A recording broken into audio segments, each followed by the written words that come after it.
Yeah, we are still here on Sunrise on Salt Television. Laura is still here, Shugaba is still here, and we said we were going to look at some of the things that we feel, journalists have been called the watchdog of the society, even though we are not dogs, so I'd rather say we are the watchmen of the society. Thank you very much. Don't mention it. Yeah, so we've been called the watchmen of the society, which means it's our beat to see something and say something. And while we agree that the administration of His Excellency Right Honorable Builder Francis Ogbonnamifuru has been trying the best it can do, we know that it behoves us to actually point out certain things that we'll see that he might not see, so just so we can draw his attention to that. And that's what we want to do for the next 28 minutes before we call it a wrap on Sunrise on Soul Television.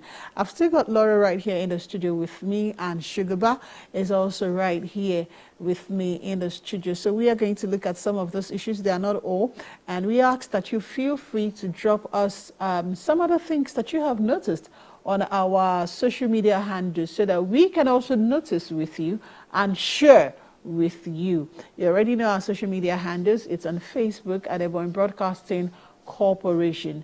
Please, we're also on YouTube and Instagram, but let's just leave it for Facebook now. Okay, so I wanted to start differently, but Laura thinks that we need to start with the main thing. The main thing. I wanted to leave the main thing for the last. Laura says, let's start with the main thing. And what is this main thing? Environment. Now, if you leave your house early in the morning, every single day, Monday to Sunday, the first thing you get to see is your environment. It never changes. But then the view you have in the morning might not be the view that you have in the afternoon. But can you unchange what you have seen? No, you can't. Ebonyi is dirty. With all due respect to the Honorable Commissioner for Environment, I mean, the last time he was here, we went out with him, and yeah, we saw that the evacuators, they work on a daily. But what we also did notice is that they do not begin, the earliest they begin to work is about 10 o'clock, some 12, some will say their vehicle are spoiled, they're pairing, this one will finish and then this one will get there. But it doesn't change the fact that if a traveler or a visitor has to travel through the city of Abakaliki, the impression the person would have is that the streets are dirty. That's not a good thing. Laura? Well, like you did mention that, I wanted us to start with the environment because for me, the things the eye see is what's the perception you have about a particular person, a city, a country. The first impression you have is that either this place is very clean or is very dirty. And you remember that before now, Abakaliki was known in Nigeria as the Dubai of Nigeria. True. The aesthetics, everything was so beautiful. Now, coming to work this month, I know we've talked so much about environment, and what is even disheartening for me is that when you try to get attention of those who are in charge, there's always one excuse or the other why they are not available to talk to us why these things are the way they are. Now, coming to work, in fact, I've been observing it for a very long time, since after we had our scorecard and all that. You cannot count a pole without seeing a refuse dump in Abakaliki. This morning alone, just from Presco flyover, I'm not talking about from my house, talking from Presco flyover, which is a major route. It is an entrance into Ebonyi State. I counted not less than 6 refuse dumps. So you know the proximity between Presco to Fetawan Junction. Adunukwe. Not less than 6 dump sites on both aisles. So, and I'm wondering, how can we have that much dump sites on both sides of the road? On a major road. On a major road, an entrance into the city is an eyesore. It's an eyesore. And I don't understand how we cannot, as a state, have what we call, at least I know it as Dano beans, which is what you find in other states. In Nigeria, I'm not talking about foreign countries. I'm talking about Nigeria.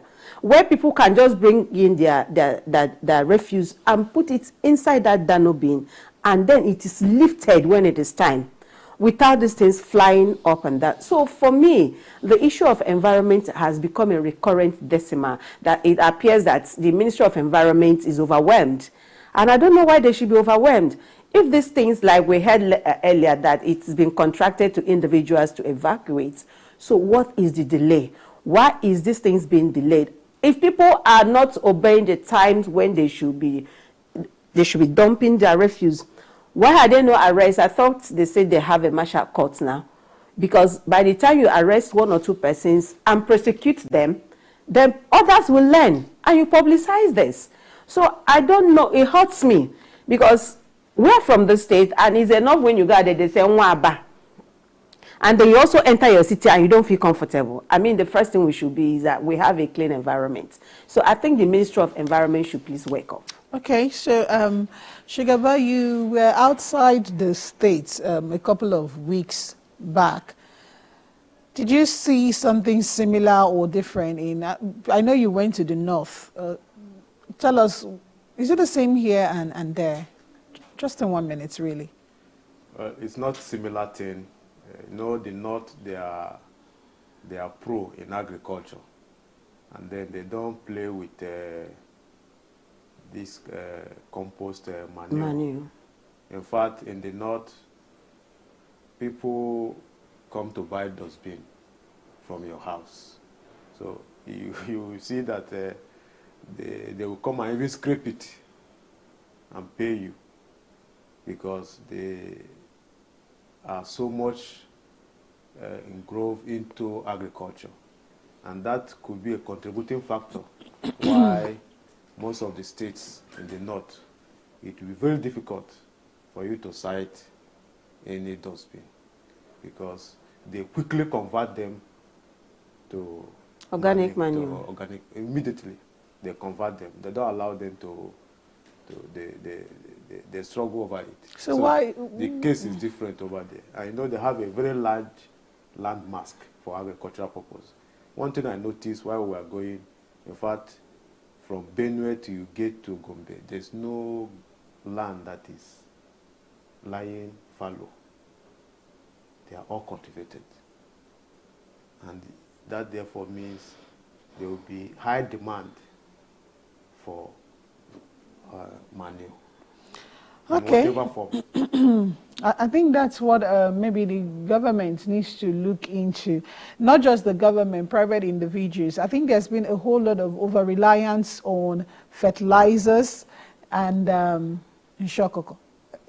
So that's for agricultural purposes, yeah. What do you mean by shokoko? Shokoko, they know it. That's poultry dropping. And now people are also beginning to look towards pig droppings as well. Meanwhile, we'll have some of this. I was at the market and someone was trying to get me to buy organic money. And I'm like, exactly, where is it from? He said it's from the wastes from your home. But we need to actually have more enlightenment on this. If maybe that's one way we can tackle the dirty environment in Nigeria, I'm all for it. And you cannot talk about environment and not talk about the menace of street beggars. Someone said sometime that the governor did not foresee this part when he evacuated stranded Ebonyans from Lagos. So he brought them back home. And maybe he was not, he didn't take care of them, or what he wanted, what he released for them didn't get to these people. So they took to the streets.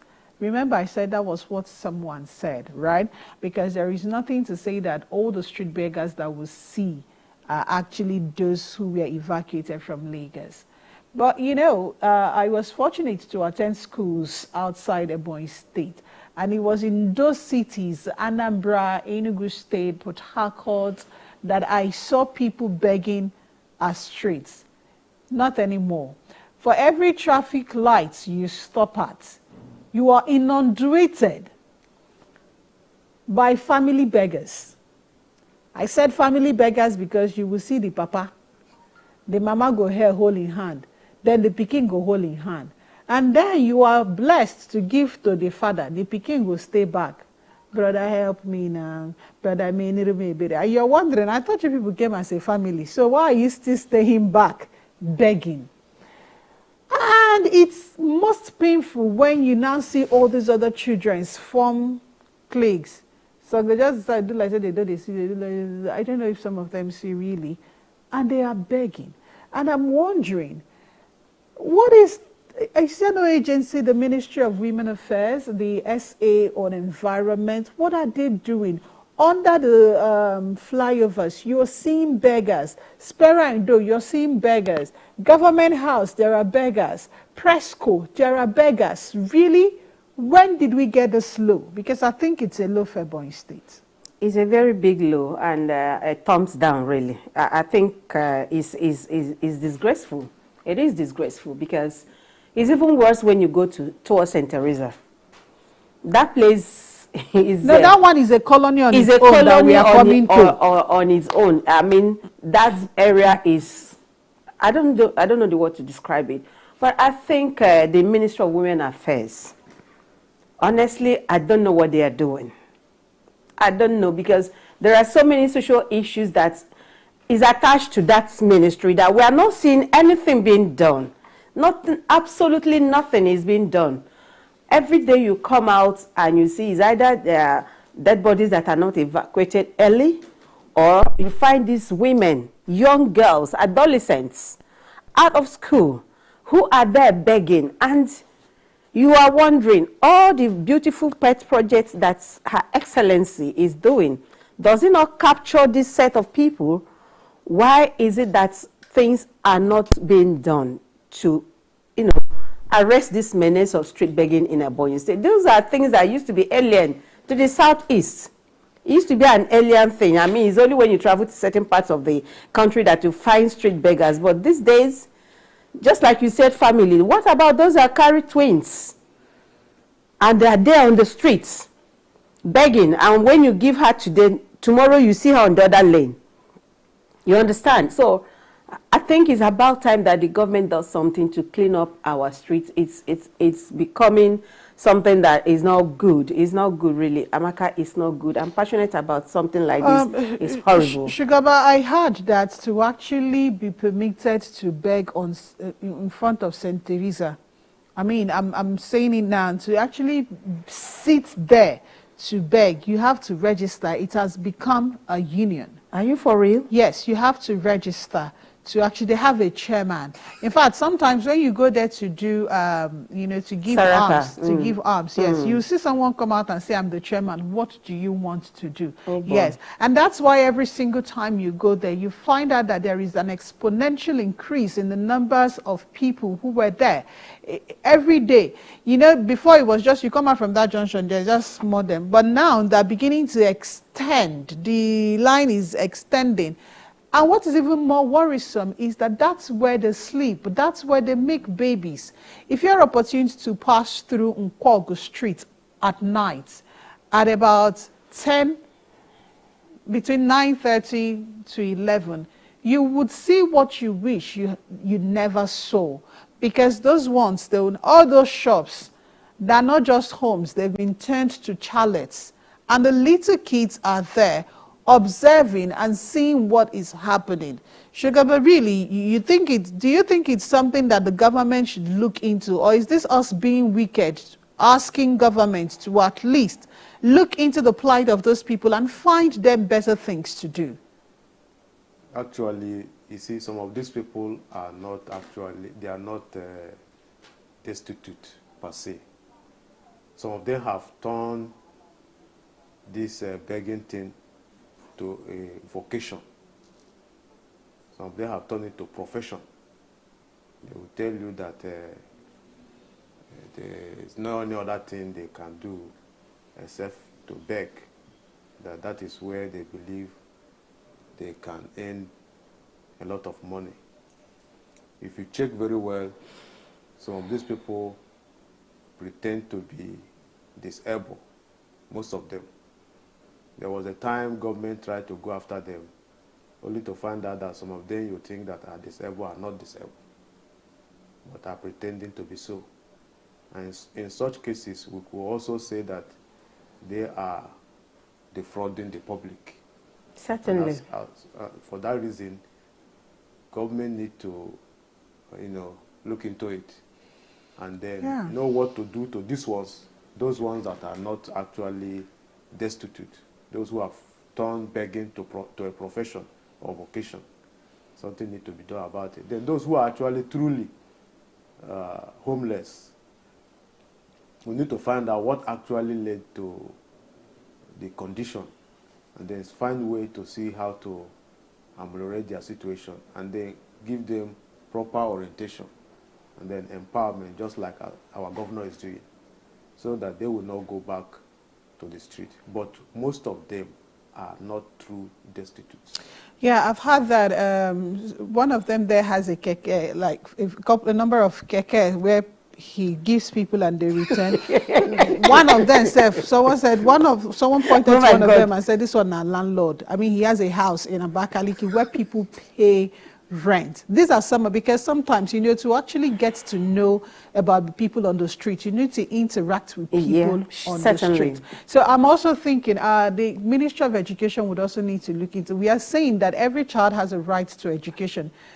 These ones who have turned beggars, professional beggars, they need to revisit their rights to education. Amaka, I also want to add that that narrative, people saying that perhaps it's those that were brought back from Lagos, I think I totally disagree with that narrative. I said because, that was someone's opinion. I know, I'm just trying to say that out there, that definitely the governor, I'm aware that the governor did something for those that were brought back from Lagos State. So anybody that came back from Lagos at that point, I know that we had even the commissioner for special duties here, who came and told us the packages that were arranged for those that were brought back from. So those who are saying that, trying to paint the Ebonyi State government in bad light, I don't think that's all right. The governor never did anything like that. But then again, everyone is entitled to their own opinion. Yeah, but we need to also correct that. Yes. Well, I do not want to say I want to correct that, because it's something that the authorities who are concerned need to come in and debunk and say, this is what we did, this is why this cannot be true. Okay, and then Laura said something earlier, so I'm going to tie this last two together. At a point, Ebonyi State was known as the Dubai of Nigeria. And what do you see in Dubai? You see beautiful roads, you see street lights functioning, you see beautiful environment. Then at some time, someone called this a Chinatown, because you're seeing this, blinking lights at night, and sometimes during the day. Okay, but now, I don't know what happened. I don't know if you've noticed that all of those, our waterfall roundabouts are no longer waterfalling. What we have is waterlogged, that's there, because whenever you see you see clean water anywhere and it's still, that's a breeding place for mosquitoes. And then most of our street lights are not functional anymore. You can see some of them on the major roads, pretend to work, but a lot of them in the streets are not working. And when you have street lights that are not functional, what you see is that some crazy drivers who never went to driving school will use full beam at night. And some other drivers that I know who do not see very well will be struggling to even when you see very well. To even see full beam at night is not a very healthy thing. But it's not healthy at all. But if we had the street lights working, there will really be no need to even use your headlights, because already the roads are illuminated. Okay, and then I'd never seen potholes as we have now at the moment. You're driving and you're looking for ways to dodge potholes that are on a very beautiful road, and we are saying that we felt it's okay to bring it to the attention of the government and other well-meaning individuals, that these are things that we need to look into. The government will need to look into the potholes that are developing. In fact, at some point when the past administration was there, someone said they work, they maintain road, right? It means it's just constructing, they construct, it's still maintaining. There is no point having infrastructures if we cannot maintain them. And it starts from small. you know. So the potholes and the street lights. Excuse me. I know at some point we used to have a ministry for street lights, solar. SA on street lights. Yeah. SA on street lights. I don't know if we still have that. I don't know if we still have that, but I think is it not under which ministry does it fall under? Is it not urban development? Ministry of Power. Power, and then maintaining the urban. Okay. I think it has urban also has something to do when it comes to the aesthetics of a state. Yeah. Yes. So I think that ministry too has to step up their act. They need to man up. I think so far what I've seen them do is will stop work, MCC. That's all they do, stop work. So we are not seeing the impact of maintaining the aesthetics of the city. And when you look at you're talking about potholes. Have you looked under the bridges, under our flyovers that used to be our pride? When you come everywhere, it's sparkling. People even find it a place to rest. People want to snap pictures. People want to snap pictures there. Now, if you go under, if you pass any flyover, it's either they have pulled out the green rugs that was laid there, or stolen the iron bars. The scrap. As scrap. I don't know who does that, but I think if there was maintenance culture and watchfulness, some of those things will not be going the way they are going. It's like people are just scrambling for things in Ebonyi, you know, indiscriminately. Everybody grab. If they are not grabbing money, they are grabbing scrap. Shugaba has something to say. So I don't know, the grabbing culture is it's something that, yes, the government needs to, you know, in as much as we're laughing about it, but it is a culture that has developed that we need to put a stop to. Government cannot spend our money because I'm paying for those things. My tax is deducted every month from my salary. So I am paying, and I'm paying to have a place that I can call my own and be proud of it. You understand? And then somebody just sits somewhere where after using our taxpayers' money to make her place beautiful, and then somebody just sits somewhere to remove it for his own personal gain. So I don't think it's all right. This grabbing culture needs to end. All right. Thank you, Sugarbar. Actually, the agency in charge of road maintenance, I don't know whether they have gone. EBBC. I don't know their name, whether they are able. Yes, they were in charge emergency. They were in charge of road maintenance. I don't know what happened to them. Suddenly, they are not. I'm not seeing them anywhere anymore. I don't know whether they were deactivated or something. Or has it been moved to Ministry of Works? Wherever they are now, they should know that apart from building new roads, there's also need to maintain the ones that have already been built. It's improper for you to have new roads here and the other ones are having potholes here and there. If you don't maintain them, they will continue to become more deplorable, and then we'll call for total overhaul. So it's better you maintain them. It's less expensive when they are maintained than allowing them to get damaged totally before coming in. Then the issue of street lights, the Ministry of Power should at least, apart from just going to put solar panel here and there, they should also go around the night, because that is when the light works, not in the afternoon. Not when you're on duty, you go and on the lights and see whether you may not be able to dictate the actual ones that are bright enough. They should take time in the night to visit the streets, all these are streets, and know which part of the streets are not, the street lights are not working. Then security agents, and then the government also that put this, all these things they use to beautify the city. They should also find a way to keep them, you know, to secure them. It's unfortunate that you see people removing even ties used around the flyover. Looting everywhere. Ties are removed. And no one says anything. Nobody says anything. Nobody and says we'll anything. have the police, what's the Ijoma security yes, packed there. It's not correct. But some of those things are not removed during the day. You see them. So but we don't know if the Ijoma during the day. I don't know. What are they doing there during the day? They should go home and sleep. In the night they come and walk. You see, you go around the flyover, you see iron rod being removed. That is, in fact, I don't know what to call it. It's like Ebonyi has become a scrambling place for everybody to just come and take what you think you can. And okay.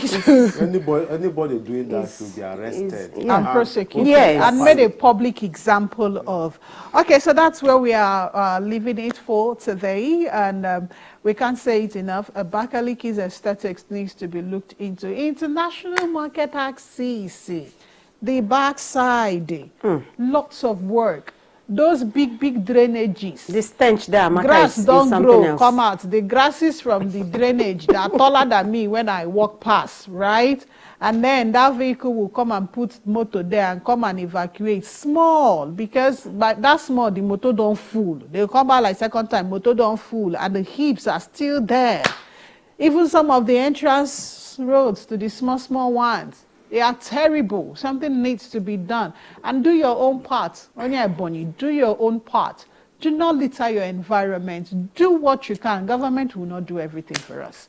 My name is Amaka Izuchukwu. Thank you for joining us today. And from Laura? Well, we do hope we have been able to reach you, and we pray that the ministries that we have called out are listener and they will do something, because actually we are not going to stop. We'll keep calling you out until the right thing is done. Ebonyi is ours to maintain and to see that it is a safe haven for everybody. We cannot have people coming into the city that is filthy. We want to attract investors. How do investors come in? If they feel that they are not safe, if you can remove as little as rug and the tiles, what is the guarantee that there's safety for bigger things? Okay. My name is Laura Amanzi. Thanks for the sugar bar. Thank you for having me. Okay. Thank you so much. All right, see you on Wednesday.